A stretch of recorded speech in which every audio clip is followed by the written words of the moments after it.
And this is what we did last time. I know it's reaching pretty far back in terms of reading. We're not going to spend more than just one slide on it today, but I thought it would be good to just wrap it up a little bit just so we know kind of, yeah, what are the big takeaways?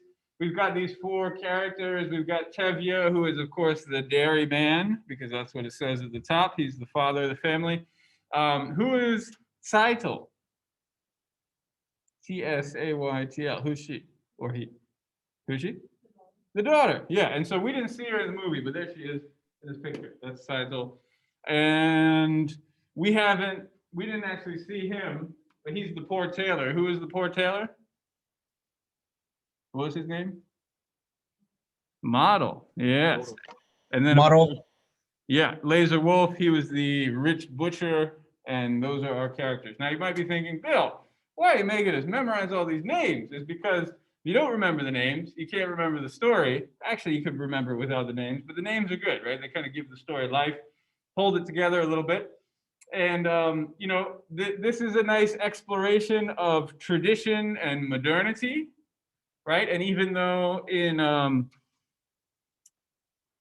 yeah, Kevin wrote a few asterisks and wrote for the test. Yes, so that's right. So there is a test in the future if you guys prefer the whip. What is it? The carrot and the rod. Is that what it's talking about, right? When you try to motivate a horse, you can give him the carrot or you can give him the rod. So if you guys prefer the rod, we can talk about the test. If you prefer the carrot, we can talk about the fun things that we learned from this. We can talk about them both, right? Because honestly, both are true. So yeah, one thing we're talking about here is the shift from tradition to modernity.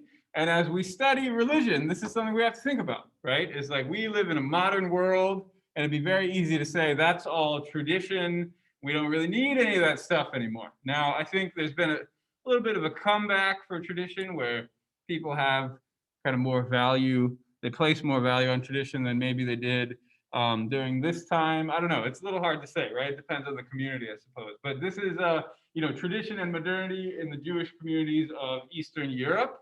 So again, about 100 years ago, these sorts of transitions were happening. And one thing, I didn't quite write it this way in the slide last time, but one thing we see is a shift in marriage, right? A shift in values in terms of marriage, where it's a shift away from practical concerns, right? Like eating, like bread, where you might get married because you need to eat, right? And now we sort of, we criticize that approach. Maybe you guys know the term gold digger, right? Kanye song from, I don't know how long ago, 20 years ago probably.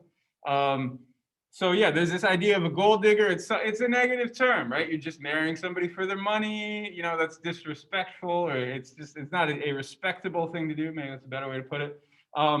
But once upon a time, there was nothing wrong with that. Marrying a rich guy was a great thing. And as a man, there's an expectation that a man is supposed to take care of a woman, right? And so if a man cannot provide for their family, then they don't deserve to be a husband, right? They don't deserve to be in that relationship. And that is kind of a fundamental part of getting married in traditional society. Now, of course, we don't live in traditional society anymore, or at least not everybody, at least.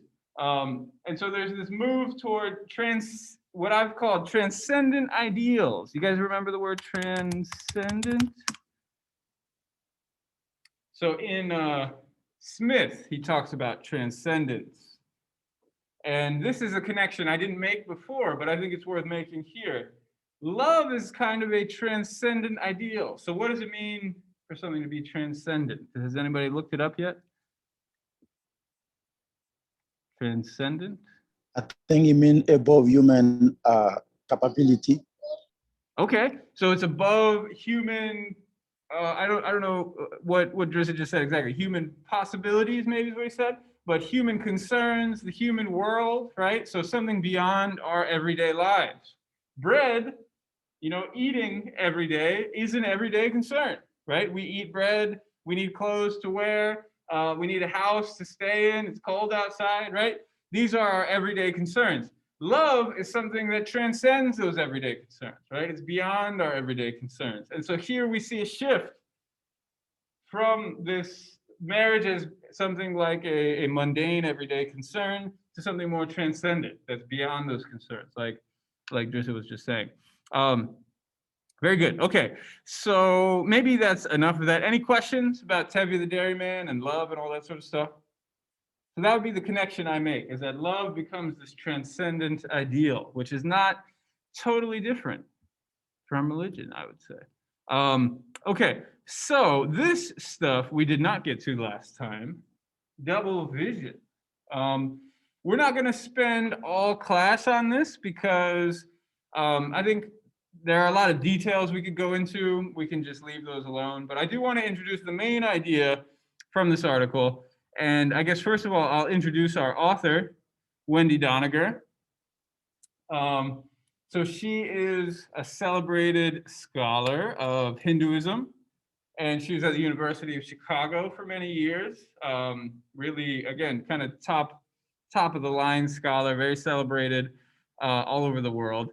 And she translated the Rig Veda, which we read for today, and we'll kind of get to this at the end of class.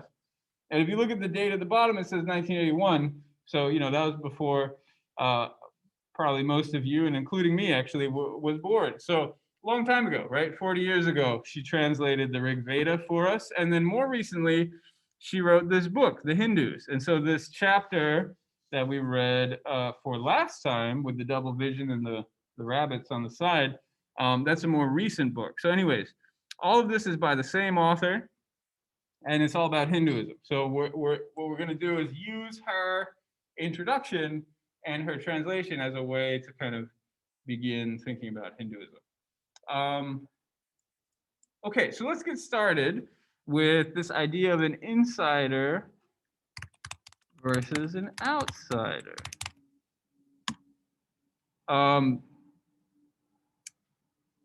Maybe before we get into that, we can think about these images on the side, and we're going to integrate these concepts with the images. So have you ever seen this middle one here? What do you see in the middle image? Feel free to write it in the chat or to talk. It looked like a bird head. Bird. So I hear bird. Kind of Head. Bird head. Bird head, duck. Yeah. Anybody else? Does anybody see a rabbit?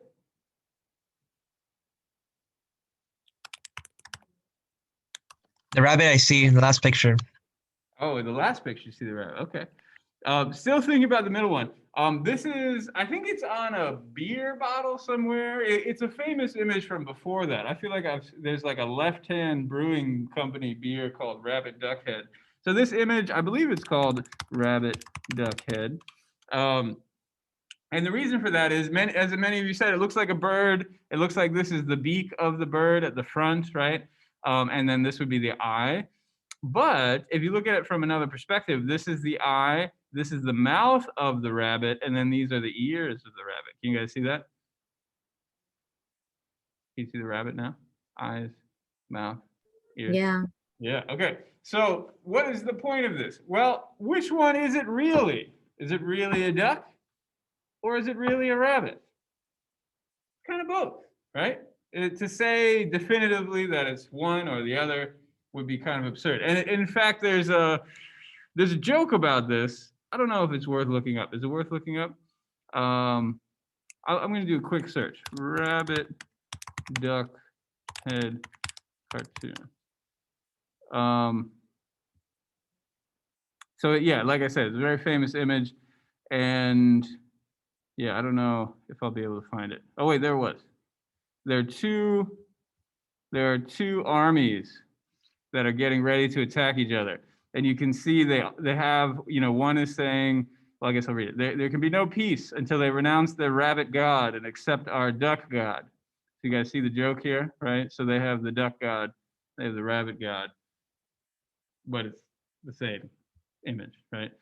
So anyways, that's sort of the joke here, and that's kind of what we're trying to get at with this question of the insider-outsider debate. So with this image in mind, let's think about it. What is the difference between an insider and an outsider? So we're studying Hinduism, right? That's what this chapter was about, what we're going to talk about in this class for the next few weeks, right? Basically up until the exam There'll be a few different other things sprinkled in, but a lot of Hinduism, that's going to be kind of the focus.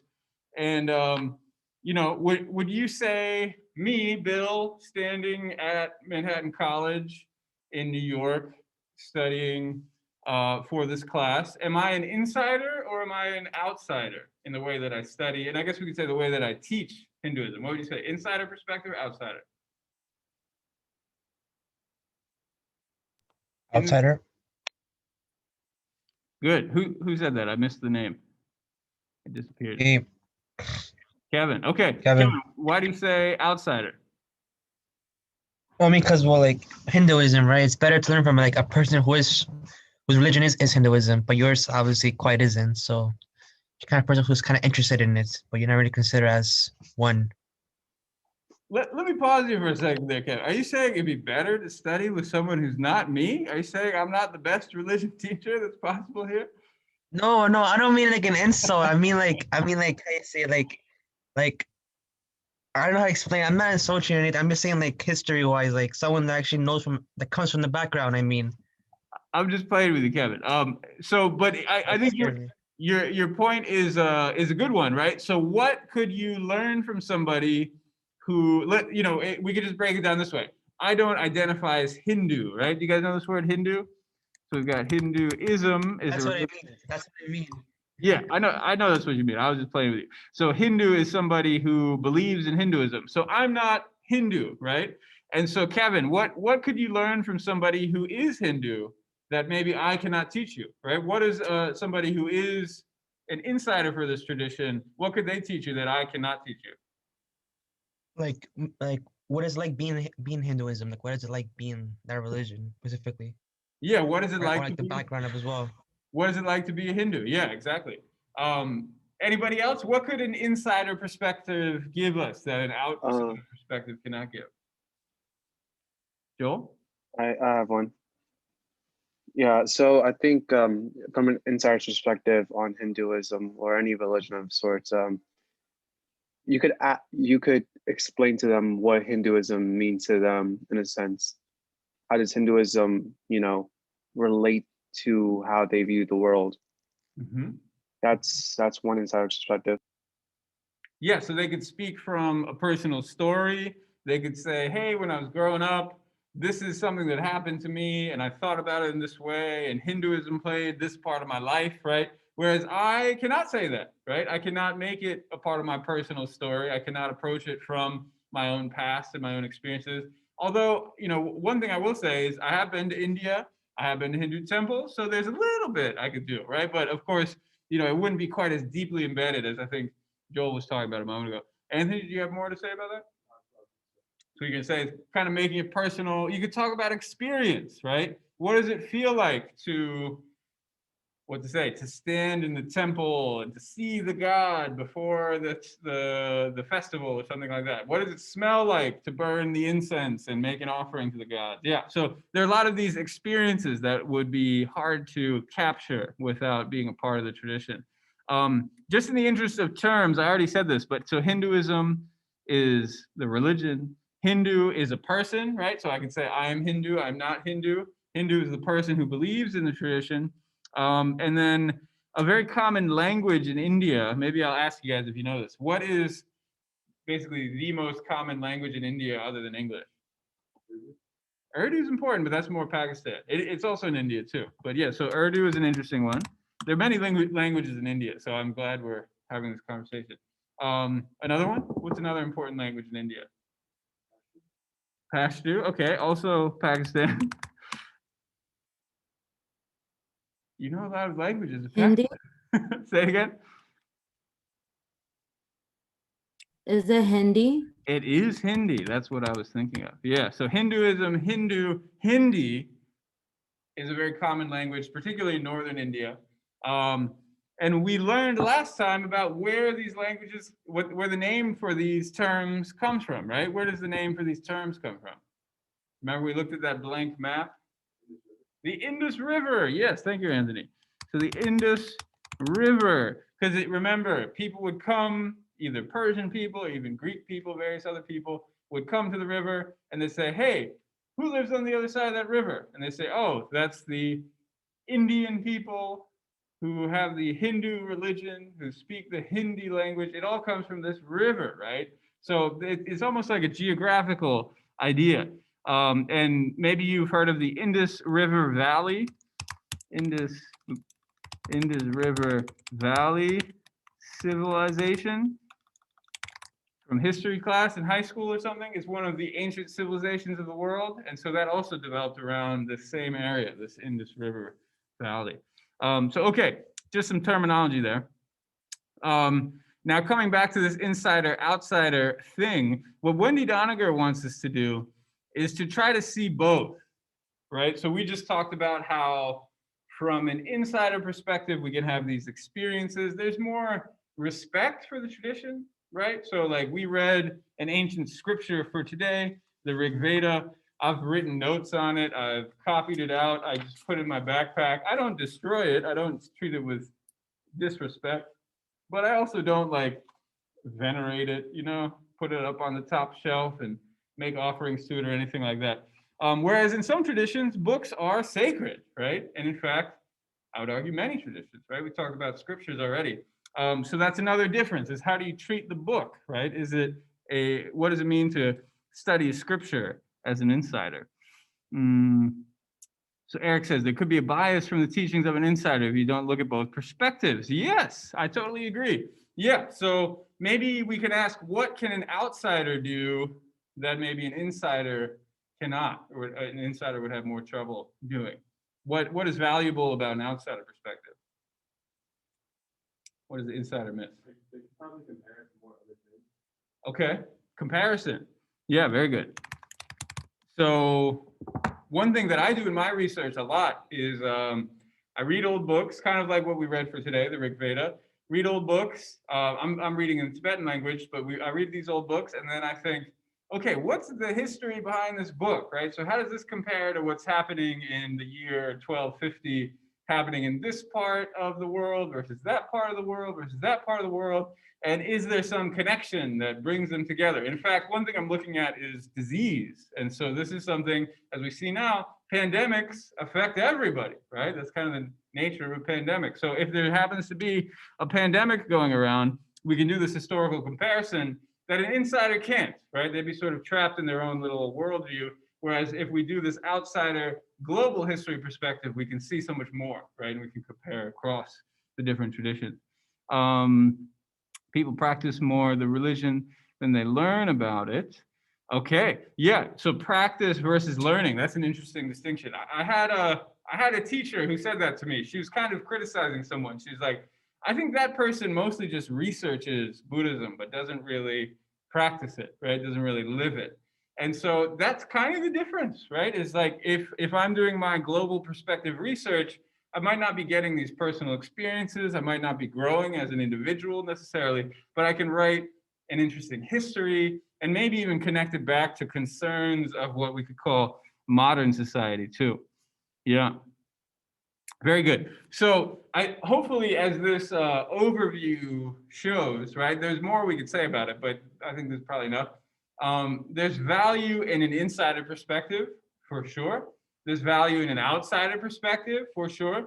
And the goal here is really to try to see both of them, right? It's not to say you have to convert to Hinduism in order to study it, but to try to see at least the value of what an insider might see. You know, it's almost like playing some sort of imaginary game where it's like, well, what if I were a Hindu? How would I look at this, right? How would I study this? So again, coming back to the rabbit and the duck, is it really a rabbit? Is it really a duck? Is one more correct than the other?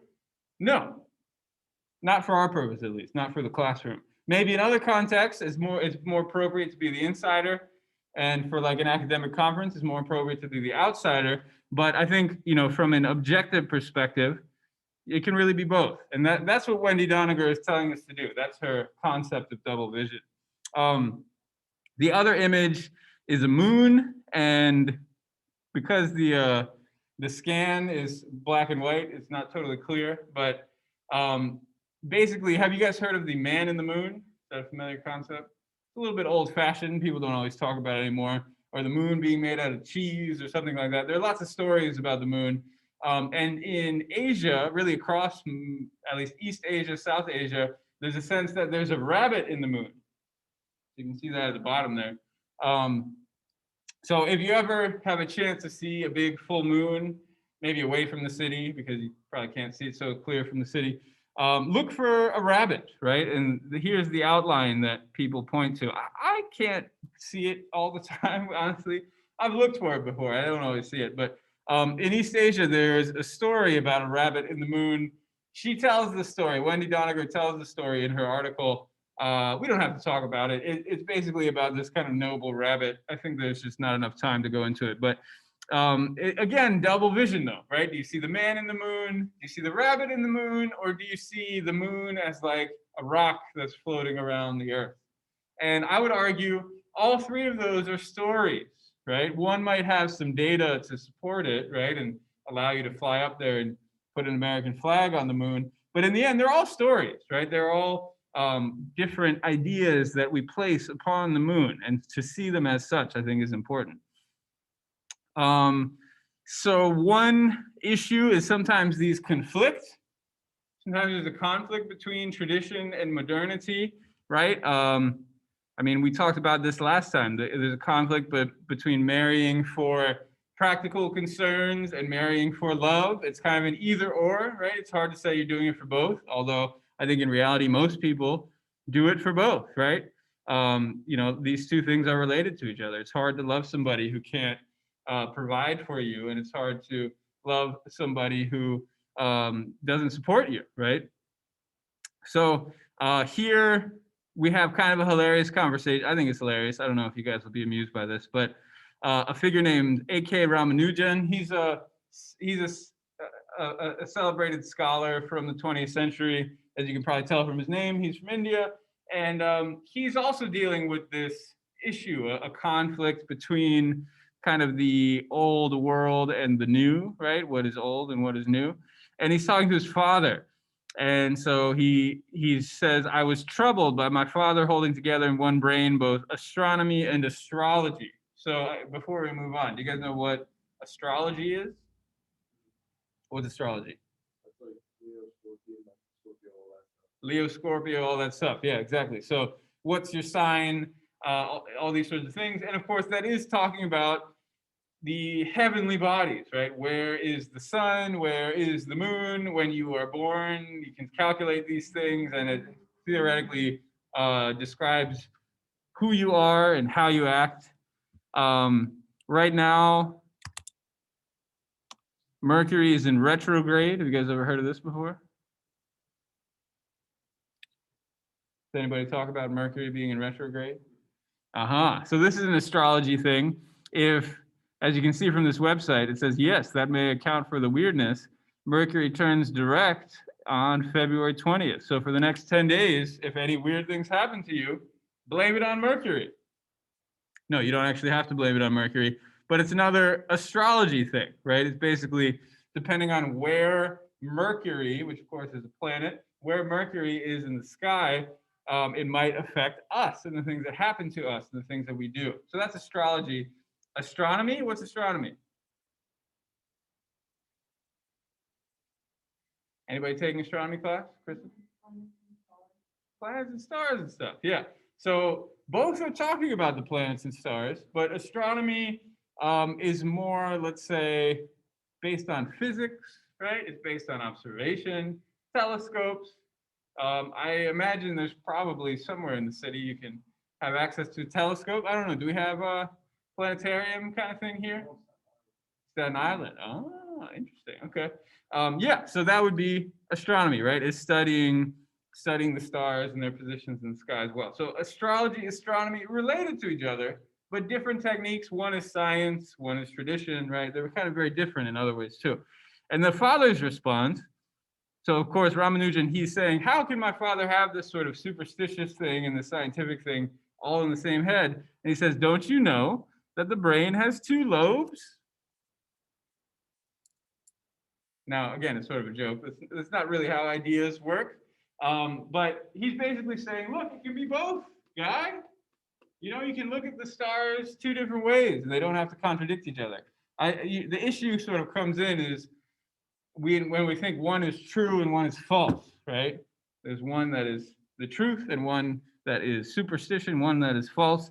And what this is asking us to do is maybe to hold back on our assumptions of truth and falsehood and see things from these multiple perspectives, right? Rather than trying to always see the truth in the world. Another detail too is that a teacher should be able to do this, right? In order to be a good teacher, even if I don't agree with you, right? I'm a teacher. I need to be able to kind of reach into your world and see how you are seeing things. And then once I see through your eyes, I will be able to communicate with you, right? Arguably, that is how you teach and that is how you learn, is by seeing through the eyes of the other. And so this is the exercise we are trying to figure out, this double vision. Any questions on this double vision? How's that sound? It might look a little complicated, but it's basically just seeing the world in two different ways, potentially even at the same time. Now, when it comes to insider-outsider things, this is, I think, more relevant than ever. Doniger wrote this probably like 6 years ago, something like that. Not too long ago. Maybe 10, I don't know, but I think around 10, less than 10 years ago, between 6 and 10, let's say. And at that time, she was exploring this question of what does it mean to be an anti-insider or an anti-outsider? I think this one is a little more, what to say, fashionable these days. This one's not so fashionable, so why don't we start with that one? So somebody named Roman Jacobson, we don't have to worry about who he is. He's talking about a famous Russian scholar named Vladimir Nabokov. And basically they were debating, I believe this takes place at Harvard, they're debating, should we hire Nabokov to come and head this Russian studies department, right? So should we get a Russian guy to come be the head of this Russian studies program at Harvard? And this is what let's say the outsider guy, we'll just call him Jacobson. This is what Jacobson said. I do respect very much the elephant, but would you give him the chair of zoology? So what is he saying here? What is Jacobson saying here? Anthony? He's saying that even though the guy Vladimir is Russian and doesn't know a lot about Russia, he might still not be the best choice for it. Yeah. What do you think about that opinion? So yeah, you're absolutely right in your interpretation. You think it's true? Yeah, so he only has this insider perspective. He can't see the outsider perspective. Okay, now it's interesting to hear you say that it's true, because I think there is there's something kind of alluring about that position. But if we change it to, let's say, again, I study Asia. If I'm like Jacobson and I say, okay, we're going to start this new Chinese studies program. I respect this Chinese studies scholar over here, but should we really give the Chinese studies program to this Chinese scholar? Are they really capable of seeing, beyond their insider perspective? It depends on the person, but generally it should be one of the most knowledgeable about it, not just. I guess my point is to assume just because he's Russian, he only has one type of perspective is jumping the gun a little bit. You see what I'm saying? And the reason I bring this up is because for hundreds of years, really, British Empire, for example, when it comes to studying India, what did they do?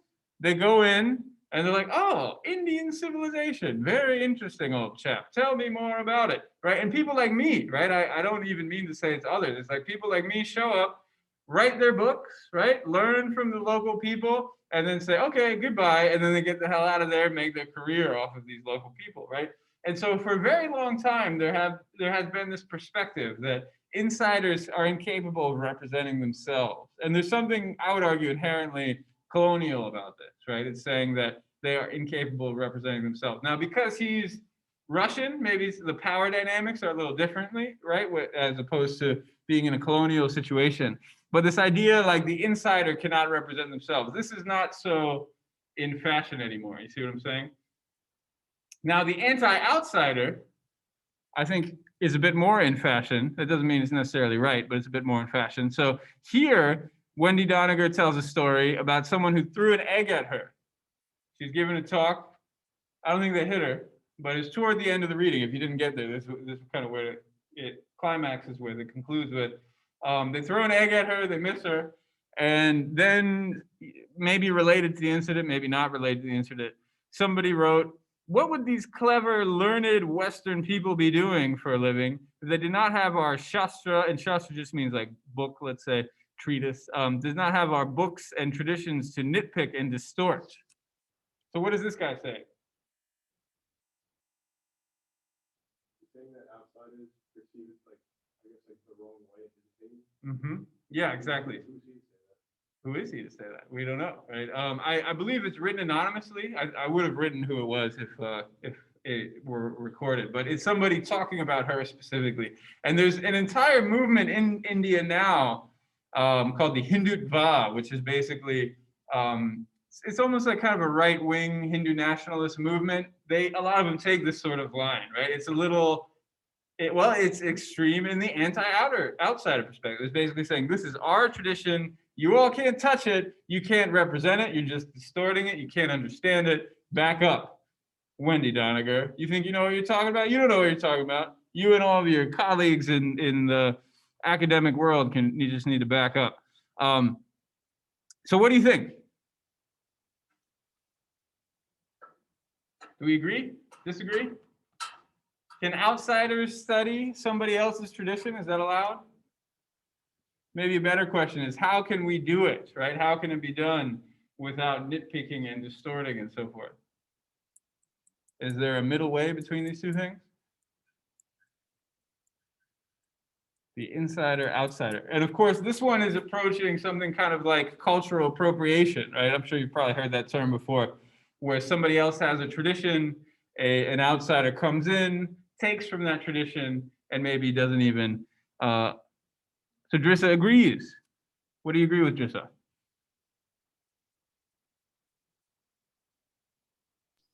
I think outsider can really represent, like something that must really concern them directly. Okay. So could you say it again? So you believe that outsiders should or should not study something that concerns them directly? No, I think they can. Yeah, I'm saying that they can study something they are not in, and be able to represent the thing correctly better than the insiders. Okay. So if I understand you correctly, Drissa, you're saying that outsiders can get a bigger perspective than an insider at times. Is that what you're saying? Yeah, that's what I'm saying. Okay. Yeah. And so I hope at least what this conversation shows is that there's value in the insider perspective. There's value in the outsider perspective. Some people say only the insider is valid. Some people say only the outsider is valid. But I think either one is too extreme, right? And we really need to find some space in the middle. And what Doniger says in reply to this, and I think is pretty powerful, is she compares, again, we have a scripture that we're going to read in class today to something like a candle, where we can use this candle to light other candles, and it's not going to take away from the brightness of this candle, right? Whoever is responsible for this, the anonymous author of this conversation, he is entitled to his perspective. He can write whatever he wants to write. And Wendy Doniger can write what she wants to write. And they both, even if they don't agree, both of these perspectives can exist. It gets more complicated when you start talking about power, right? So let's say she has a louder voice because she's at the University of Chicago, and somehow she drowns out this voice.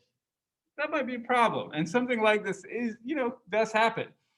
So again, this sort of colonial background is worth keeping in mind. But I think in the end, her point still stands, is that there's value in the insider perspective, there's value in the outsider perspective.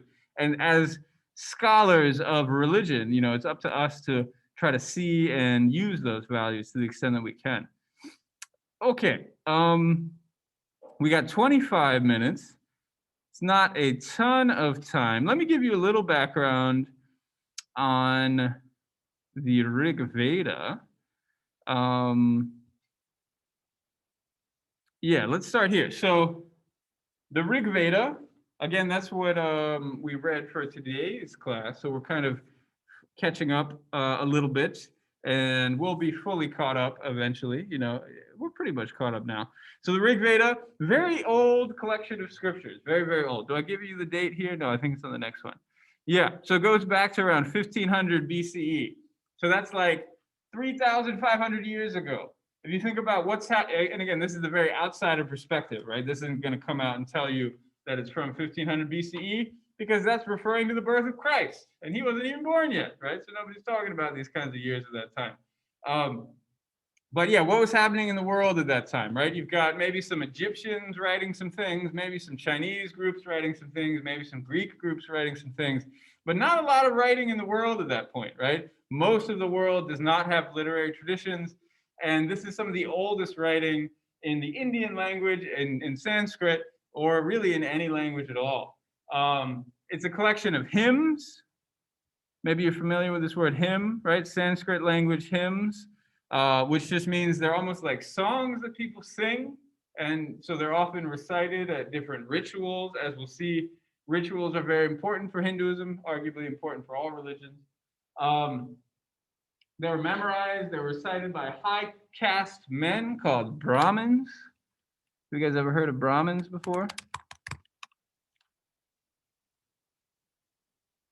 Brahmins? So if you've never heard of that group before, again, they're high social caste, they're high social class, they're high in the caste system. We'll talk about them again. So this is kind of the language of the Brahmins, the teachings of the Brahmins. The Brahmins are the ones who spread these teachings.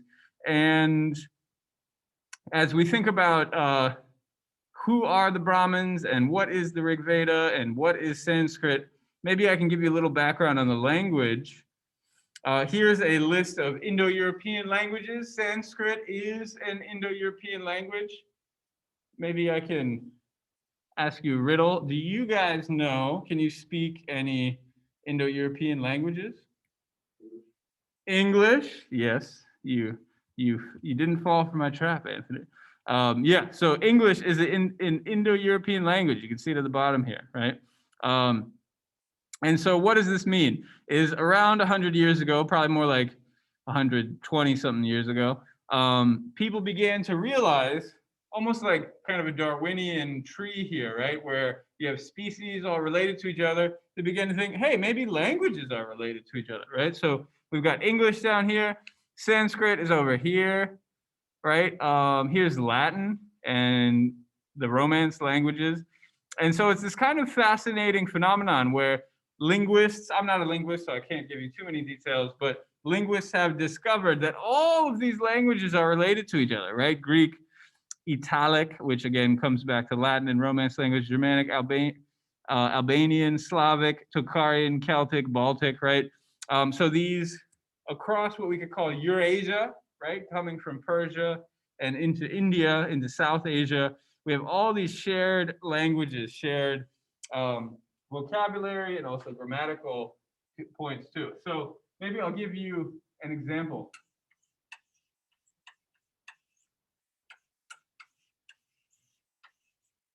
So these are two words that hopefully you guys know. Do you guys know about yoga?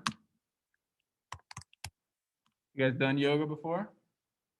Sun salutation, warrior pose. What is a warrior pose? Something like that? I don't know.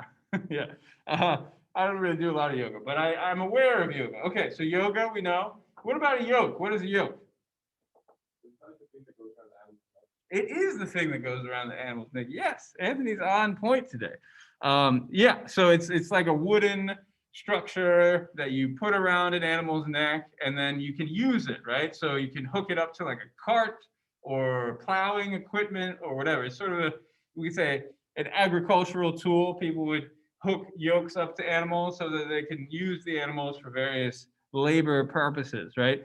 Now you might be thinking, what the hell does yoke have to do with yoga? And that's a good question. If we look at the letters, a K and a G are actually pretty similar when it comes to linguistic purposes. A ka and a ga. If you make those sounds, they kind of come from the base of your throat. Ka, ga, ga, ka, ga, ga. As opposed to ba and pa are coming from kind of the front of your mouth, right? I think they're called labial. I forget what this one's called. But in any case, yoke and yoga, linguistically speaking, the K and the G are very similar. E and an A are very similar, especially in English. So linguistically, they're related. And people have also argued that in terms of meaning, they're related too. So they go back to some Proto-Indo-European term. So proto, of course, means like pre, right? It's an Indo-European language that doesn't exist anymore. And it's hypothetical. We don't know if that language ever existed, but there's some ancestor for these two words. Now, if you're wondering what links their meaning together, it's the meaning of joining. So a yoke joins an animal together with, the harness and whatever else, the cart. What about yoga? What does yoga have to do with joining? Are there things that join together when you do yoga? Yoga practitioners, anybody? What joins together when you do yoga?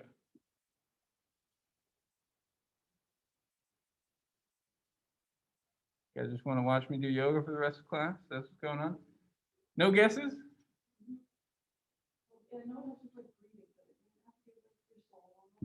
Yeah, I like that. So breathing, soul.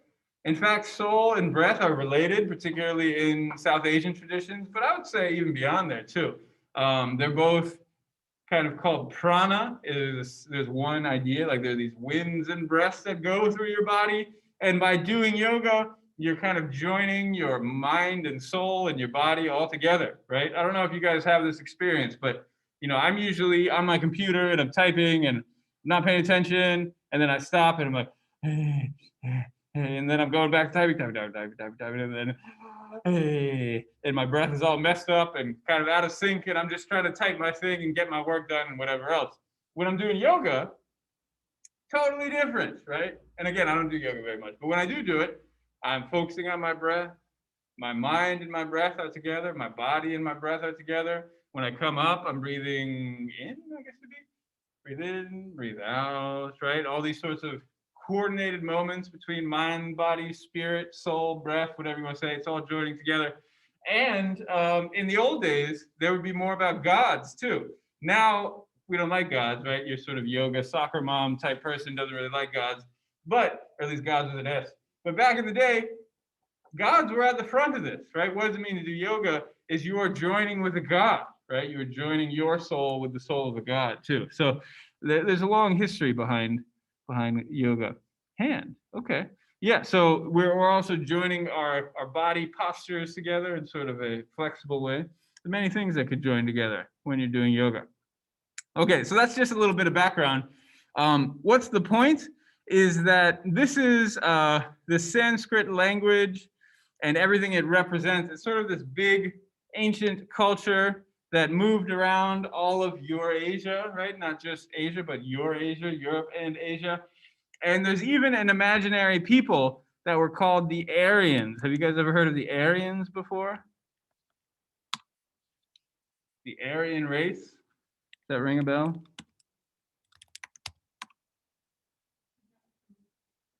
The most perfect race?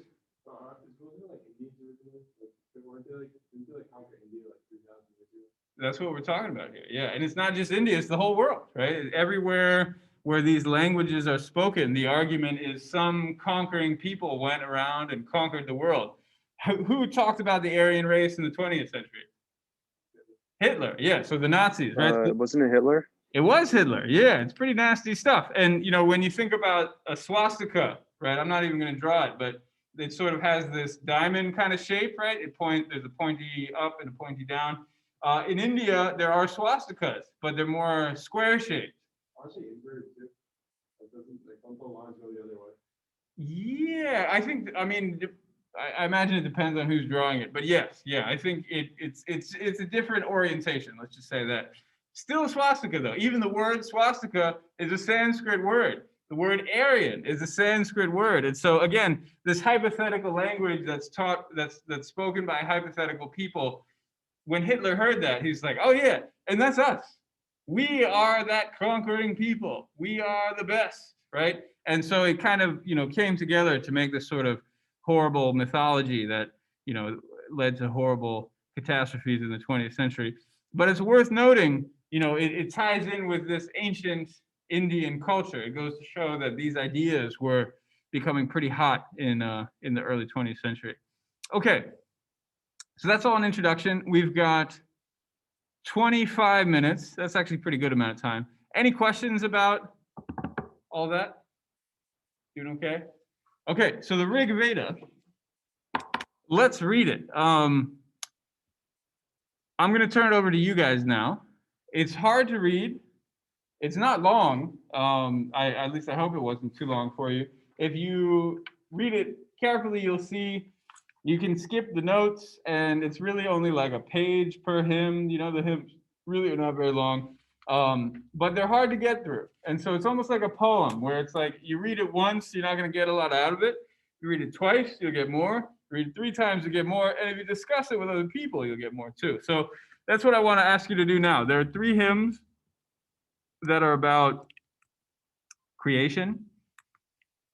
So I ask that you go through these with your partners. So if you haven't opened it yet, please do open up the Rig Veda. It's on Moodle if you haven't downloaded it yet. I think it's just called something like Doniger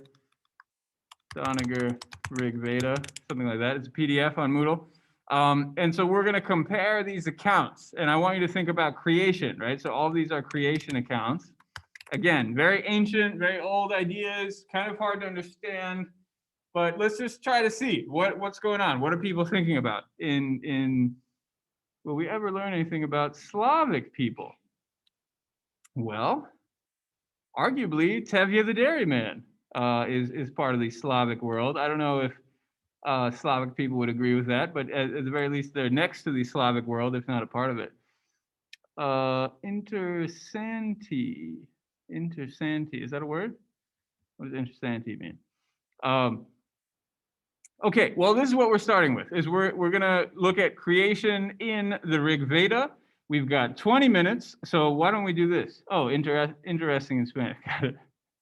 Okay, I see what you're doing there, Kevin. Okay, so we're gonna look at creation. You could compare it to Genesis, right? So in Genesis, it's actually pretty straightforward. God creates a thing, right? God creates the world, let there be light, all that sort of stuff. Here, it's actually a little more confusing. So let's talk about it, all right? How do these creation accounts compare? Again, very old, very interesting stuff, I would say. And I just want you guys to compare it. I'll give you 10, maybe 15 minutes, and then we can come back. Joel, Leo, Brendan, and I think that was all of us. What did you guys talk about? What did you think of the Rig Veda? Now, one thing that came up toward the end of our conversation is Joel was thinking about, is this insider, is this outsider? I just want to emphasize, this is insider, right? This is the Rig Veda. This is 3,500 years ago, very old. You know, as we read this, we're traveling back in time and communicating with people who are long gone. And so it is, you know, it is a difficult reading. I definitely understand that. But at the same time, I think there's something kind of fascinating about it because it is so old and so insider, we could say. So what did we learn? What do you guys take away from this? Again, I know it's sophisticated, it's complicated, kind of even philosophical, but what sort of creation stories do we see? Well, it's just like the world came from nothing, which is like, that's like really similar to a lot of other like stories around the world. Okay, so are you looking at the first one, or which one are you looking at? I think that was the first. Yeah, so the creation hymn. Well, we just looked at this in the group I was just talking to. So the first line of the first one, again, page 25, you know, you can see the numbers on the left-hand side. It says there was neither non-existence nor existence then. So in the beginning, right? It's not like there was God and then nothing else. It was neither non-existence nor existence, right? And so what does that even mean? What does that look like? I don't know. That's a confusing thing to say, right? There's not a lot you can really stand on when you get an opening like that. There's neither the realm of space nor the sky which is beyond. What stirred where and whose protection? Was there water bottomlessly deep? Question mark, right? All these questions. Is there water? I guess it says there is no sky. There's neither the realm of space nor sky. But is there water? Is there something? Is there nothing? It's kind of juggling a little bit, right? And holding on to these a little bit. Yeah, what my favorite part of this one is toward the very end. And he uses words like whence. Hopefully you understand what whence means. It just means like where from, right? So whence this creation has arisen. So where has this creation arisen from? Perhaps it formed itself, perhaps it did not. The one who looks down on it, and now I'm on 26, in the highest heaven, only he knows, or perhaps he does not know, right? And so it's playing with this idea, right? Maybe there's this God way up at the top who made everything and knows where everything comes from.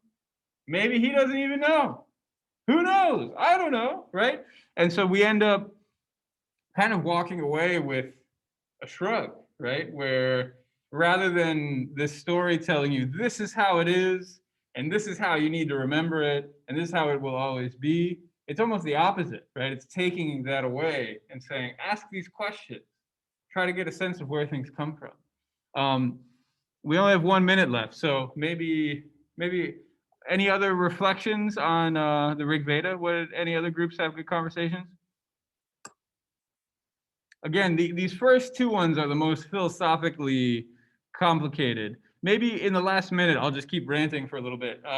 You know, when we think about origins, there's something kind of powerful about them, right? If we apply this to, for example, the coronavirus, we all want to know, what are the origins of the coronavirus? Where did it come from? We've all wondered it. We've all maybe even tried to do research about it. Did it come from a lab in Wuhan in China? Did it come from a lab in America? I saw someone wrote on like a whiteboard near my office, like, you're all sheep, this was made in the lab. And I was like, how is this like next to my office? Who even wrote this thing? No one even comes up here anymore. And some people say it comes from a bat. Some people say it comes from some other animal. Some people say it comes from a wet market. We don't know. We really don't know. We're never going to know. We're never going to find patient zero. It's gone. We're never going to find it. And that's okay. And in fact, it might be better to take this kind of ambiguous stance, because what happens when you find out? Then you know the guns come blazing and you're like, it's all their fault. Let's pin it on them, right? Whereas if we take this line of questioning, this kind of playfulness, this non-committal attitude, right, where things are kind of open and free, then all of a sudden, obviously we have a virus, but we don't know where it came from, and it kind of doesn't matter where it came from. What matters is how can we go forward, right? And to the extent that we can understand the origins, obviously we should. To the extent that we can understand how to prevent this from happening again, obviously we should. But to go whole hog talking about origins is basically a mistake at this point, right? And as we've seen, it leads to people like storming the Capitol and that kind of stuff. Okay, my rant is over. We're out of time. It is Thursday afternoon.